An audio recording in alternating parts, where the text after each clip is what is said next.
Michelle with Off the Beaded Path, and as you can see, I'm still at Beach Beads today with my friend Heather, who is going to show you an awesome project using the same bead that we showed on Monday. So if you've not seen that video, make sure to go back to this Monday's Must Know Monday video to check out the wrap bracelet that we made. So Heather, go ahead and tell us about the project we're going to be doing today.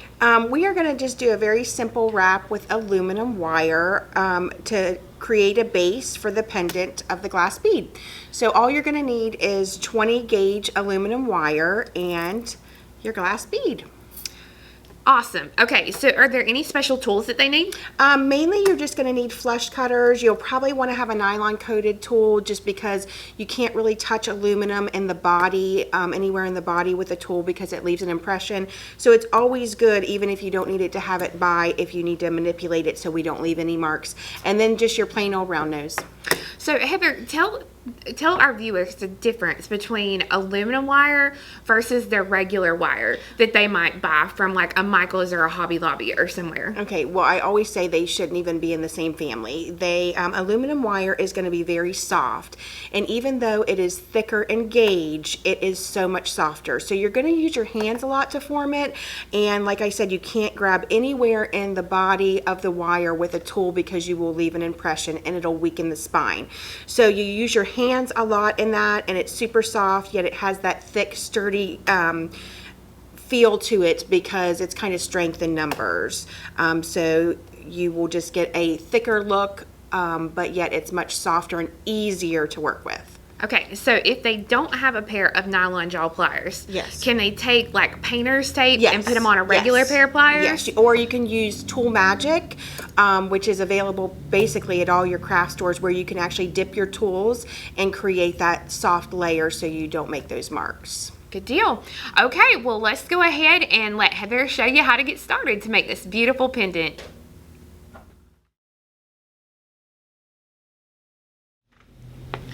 Okay, so this is going to be the finished product. You can see on the back I've created a 2 spiral base that lets the bead sit, and that is the front.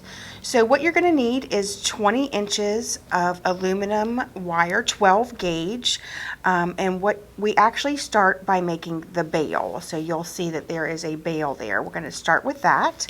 You are going to take the aluminum wire. You want to be near the back of the tool to make your bail because we want it nice and big so you can slip it on anything. So what you're going to do is you want to go totally flush with the aluminum towards the back, and you're going to just come around and make a circle just like that. Now if you ever overlay with the circle, that's when you're going to use your nylon coated plier and just press it flat. Now you're going to come through the body of the bead. If I can get it in there, let's see. Okay, so you're going to do the body of the bead just like that. Pull that bail down so it sits on top of the bead just like that, and then you're going to bend it straight back and come to the back. Now the only way I know how to compare how to start this is, I don't know if you've ever done a pin curl with hair. You are going to put pressure right here and start your circle. So I'm pressing on the back of the bead, putting pressure on the loop, and I'm going to tighten it up. I'm also gripping right here and pulling as I'm doing it. So I am going to make my circle as small as possible back there. Don't worry if it's centered. We can work that out by manipulating the wire because it's so soft. Now I am going to take my finger and I'm going to press on that center loop as I pull this wire around in a circular motion, and we're just going to build that circle. And just come around, build it, and all the time I am pressing on the center as I do it. That is what is going to keep your circle where you need it. And you get your loop as big as you want it, and you can always flip it over and see how it's going to look. Now you can have it come down a little bit. If your loop gets too tight, you just simply back it up and re-pull it. So I'm just going to come around here until I get the size that I want. Now I cut 20 inches. You may not need all that 20 inches, but it is always best to have too much wire than not enough, because you can't grow any more wire once you run out. Now you see that I overlapped a little bit, so I'm just going to press with the nylon coated and get it flat. Okay, so now what I'm going to do is I'm going to come to the back. I'm going to press right here so I keep that, and I'm going to go in the opposite direction and do the same exact thing. So I'm going to get my loop as small as possible, and I'm going to build that loop. Now, it may take some practice with aluminum wire to get the feel of it if you're used to working with regular wire. But I will tell you, the best thing about aluminum wire is it is so forgiving. So it is, if you mess something up and you need to go back, you can work the kinks out almost like Play-Doh with your hands. So it's much more forgiving than regular wire. That's the best part about it. And it's inexpensive. Okay, so now I'm going to get my bail where I want it. So here I have my 2 loops. Now, if it isn't sticking out as much as you want and you want a bigger loop, you just, go around one more time. I am going to stop right there. Now, you notice this one, they don't have to be the same. You can just, go with the flow and see what you like. So I'm going to come around there one more time, just a little bit, and then I'm going to wrap around there. Now, I don't have enough wire to do the top swirl. So if you want to do the top swirl, I would suggest doing a little bit more, probably 4 more inches of wire. So if you do want the top swirl on this one, cut 24 inches.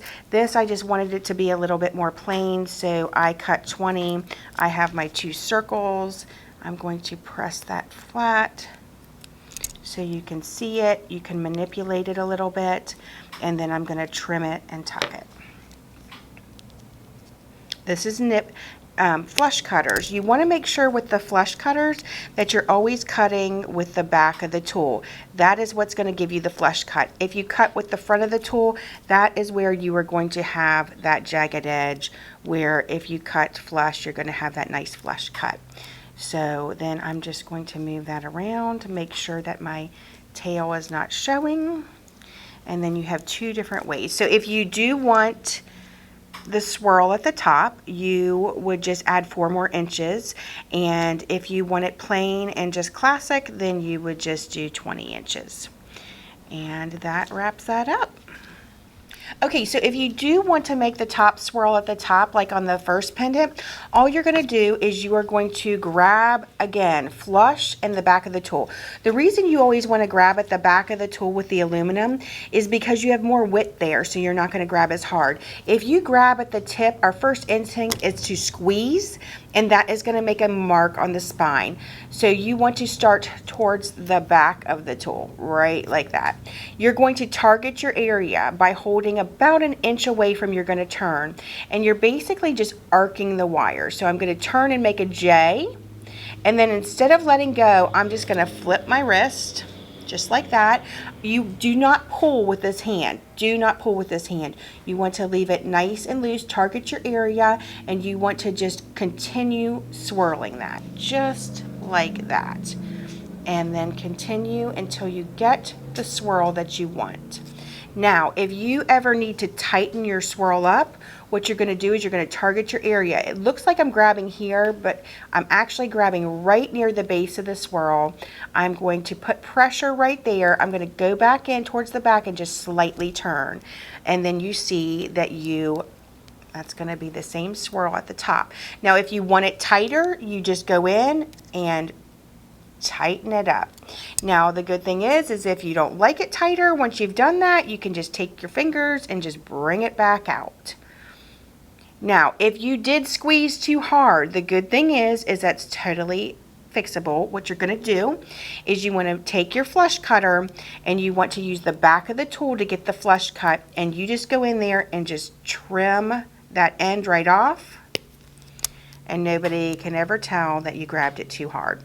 So that is how you make a loose freeform swirl, is you want to grab flush make your J, flip your wrist, continue turning, and then like I said, if you grab too hard, just trim your end.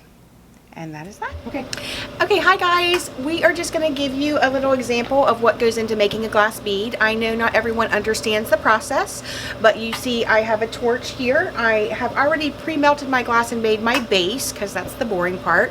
But now you're going to see me do the top decoration, the floral, and the top decoration that actually sits on the face of the bead. So you're going to see me put on glasses. That is so it protects my eyes from the solar flare and any glass that pops. And yeah, so now you're going to get to see me lay some decoration on the glass bead. Okay, so what are we doing, Heather? We are going to lay the flower. I'm going to be making a flower on top of the bead. And you'll see it's most of lamp work starts with dots, believe it or not. So I'm making the bead, the flower, the base is dots.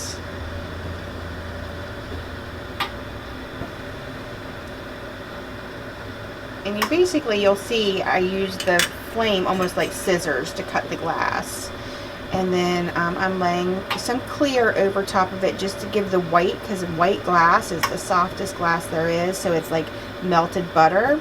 So I'm going to put a layer of clear over top just because it kind of hardens it and will make the flower a little puffier.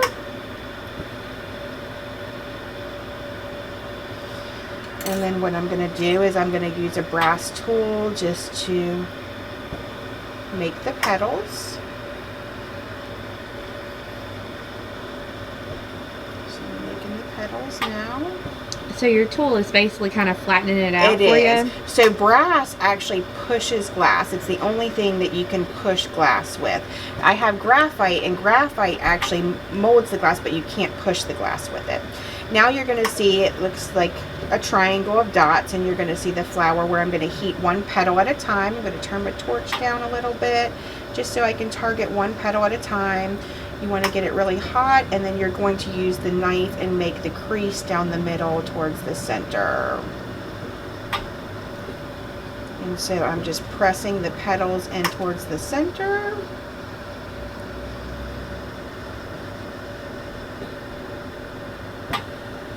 Just like that. So if you would have messed up then doing that part, you would reheat it and just basically do it again. Or you could do a flat flower, you could melt it down and do something like that. So now you're going to see I'm going to just put the little center in there, the center of the flower where I just touch and then burn off. Oh my goodness, how amazing is that? And then I'm just going to press that. I may twist that a little bit just because sometimes if it doesn't sit right in the center. And so I'm just going to heat the center of it. Put the glass in and twist. And then it twists the flower. Now that looks funny because the glass is sticking up there, but you actually are just going to, when it gets cold, it just breaks away. Oh wow, okay. Then I'm just going to put some fun dots on there just to accent the flower. Now this thinner piece of glass is called stringer. I actually make that. So I take a larger piece of glass and I pull it down. So you'll see that.